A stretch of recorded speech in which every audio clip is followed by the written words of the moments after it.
કથારૂપી અમૃત જેના જીવનમાં છે એને આ વિષ ન સ્પર્શી શકે. કાલિયા નાગ એ પણ ઇન્દ્રિયાધ્યાસ છે. इंद्रियों ने मराए नहीं, इंद्रियों ने न थाए, इंद्रियों ने वड़ाए. और इसलिए मारना नहीं है इंद्रियों को, એને વાળવાની છે. અને ઇન્દ્રિયોને વાળવા માટે આદત પાડવી પડશે. તમે અગર સત્સંગ નથી કરતા, સત્સંગમાં તમારી રુચિ નથી, શ્લોકાર્ધમ શ્લોક પાદમ વા ભાગવતકાર કે છે, તમે શરૂ તો કરો. એક અડધો શ્લોક વાંચો. ચાલો ભાગવતજી ખોલો, અડધો શ્લોક વાંચો, એક શ્લોક વાંચો, ચાલુ કરો વાંચવાનું.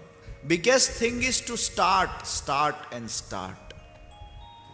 તમને અગર ભજન સાંભળવા નથી ગમતા, 1 મિનિટ સાંભળો, ભલે 1 મિનિટ સાંભળીને બંધ કરી નાખો. ટેવ પાડો ભજન સાંભળવાની, ટેવ પાડો કીર્તન સાંભળવાની, ટેવ પાડો પ્રભુના દર્શન કરવાની, ટેવ પાડો ઠાકોરજીની સેવા કરવાની, ટેવ પાડો. આ ટેવ જેમ જેમ પડતી જશે, જેમ નાના બાળકો હોય અને પેલા વડીલો હોય એમના ઘરે, તો બાળકોને પાઠ રટાવે. કેમ કે એને પાઠ કંઠસ્થ થાય. ભલે એને અર્થનું ખબર હોય કે ના હોય, પણ ટેવ પડે કે મારે પાઠ કરવા છે, ટેવ પડે કે મારે જપ કરવા છે. આ ટેવ છે ને એ બહુ અગત્યની છે. આ દિવસ રાતના આખા ભાંજગડોના અંદર પ્રોબ્લેમ, સમસ્યાઓ, વ્યાપાર, જોબ, પૈસા કમાવામાં અને અત્યંત સોશિયલના કારણે ઘણીવાર આપણે એટલા ખોવાઈ જઈએ કે આપણા જીવનમાં પછી કોઈ નિત્ય નિયમ રહેતું નથી. અને એટલે દરેકના જીવનમાં જેમ ખાવું ઇમ્પોર્ટન્ટ છે, જલ પીવું ઇમ્પોર્ટન્ટ છે, નહાવું ઇમ્પોર્ટન્ટ છે, એમ એમના ઇન્દ્રિયોને, એમના અંતઃકરણને સત્સંગનું ભોજન આપવું પણ એટલું જ ઇમ્પોર્ટન્ટ છે. આજે લોકો હેલ્થ માટે કેટલા જાગૃત છે. વોકિંગ કરવા જાય જ, સવારે 5 વાગે ઉઠીને કમાટી ગાર્ડન વોકિંગ કરવા જતા હોય. તો વોકિંગ કરવાનું જેમ તમને આગ્રહ છે કે ના વોકિંગ કરવાથી આપણા સેહતને સારું રહે, ઘણા જીમ જતા હોય, એક્સરસાઇઝ જતા હોય, ઘણા લોકોના એવા નિયમ, જીમ જયા વગર એ લોકોને આમ ચેન ના પડે. આજે જીમ નથી કર્યું આમ ફ્રેશનેસ નથી લાગતી. કેટલા બધા લોકો મને કહેતા 2-2 કલાક જીમમાં કાઢે. સારી વાત છે, પણ આ મગજનું પણ જીમ કરો ભાઈ. આ ઇન્દ્રિયોને પણ એક જીમ આપો.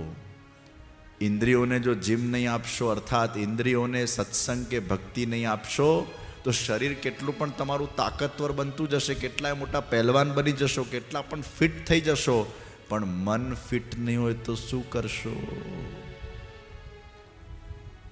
શરીર કેટલું પણ ફિટ રહે, પણ મન ફિટ નહીં હોય તો? ગાડી કેટલી પણ મોંઘી ખરીદો. અમારા રમેશભાઈ ગાંધારની કેટલી સરસ ગાડી છે, રોલ્સ રોય. ક્યાં ગયા? હે, અહીંયા છે? ક્યાં બેઠા છે? હા, એ રોલ્સ રોય અહીંયા લઈને આવ્યા છે. અને મને એમને ખાસ કીધું જે આપે એમાં બિરાજવાનું છે. મેં કીધું મને રહેવા દો, મારી પેલી સાદી ગાડી બરાબર છે, બહુ મારે આંખમાં નથી આવું લોકોના. હવે આવ્યા આંખમાં.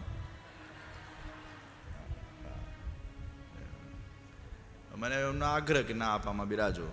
તો ગાડી કેટલી પણ સારી હોય, શ્રેષ્ઠ હોય, કરોડો રૂપિયાની હોય, પણ જો આપણું મન સત્સંગી નહીં હોય તો એ ગાડી ભલે શ્રેષ્ઠ હોવા છતાં ડ્રાઈવર તો મન જ છે. અને એટલે જ આ 11 ઇન્દ્રિયોને આપણે પોષણ આપવાનું છે. આ 11 ઇન્દ્રિયોને સંકીર્તનમાં ડૂબાડવાની છે. આ 11 ઇન્દ્રિયોને સેવામાં ડૂબાડવાની છે. પ્રિયજનો, વલ્લભયુત ઓર્ગેનાઇઝેશન વિવાયોના તત્વાવધાનમાં પુષ્ટિ પ્રેક્ટિસીસ આપણે શરૂ કરવા જઈ રહ્યા છે. હું છેલ્લા 2 વર્ષથી આની ચર્ચાઓ કરતો હતો. એને મટીરિયલાઇઝ થવામાં થોડીક વાર લાગી. 5 પ્રકારની પ્રેક્ટિસીસ આપણે શરૂ કરવા જઈ રહ્યા છે.